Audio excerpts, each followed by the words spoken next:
আত্মত্যাগে বিজয় ছিনিয়ে আনা বীর শহীদদের স্মরণ।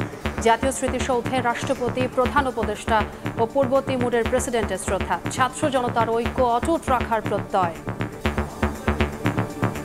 এবার এই জনসমুদ্রতে বোঝা যাচ্ছে যে আসলে মানুষ অনেকটাই স্বাধীন। হিংসা বিদ্বেষ না নিয়ে আমরা আসলে দেশটাকে সামনের দিকে এগিয়ে নিতে পারি। এখন সবাই উন্মুক্ত, কোনো বাধা নাই। স্বাধীনতার 53 বছর পার করলেও সঠিকভাবে নেতা নির্বাচন করতে পারি নাই।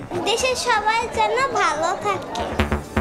বিজয় দিবসের ভাষণে জাতীয় নির্বাচনের রূপরেখা প্রধান উপদেষ্টার। আগামী বছরের শেষ বা 26-এর প্রথমার্ধে হতে পারে ভোট। স্বাগত বিএনপি নেতাদের।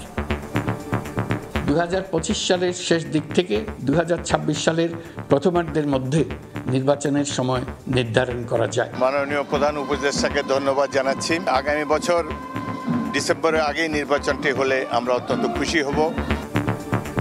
বৈষম্য বিরোধী ছাত্র আন্দোলন ও জাতীয় নাগরিক কমিটির বিজয় র্যালি। ভারতীয় আগ্রাসনের বিরুদ্ধে হুঁশিয়ারি। মুজিববাদের কড়া সমালোচনা অভ্যুত্থানকারীদের। বিজয় দিবসে জাতীয় স্মৃতিসৌধ ও জিয়াউর রহমানের সমাধিতে শ্রদ্ধা বিএনপির। মানিক মিয়া এভিনিউয়ে সবার আগে বাংলাদেশ কনসার্টে নগরবাসীর উচ্ছ্বাস।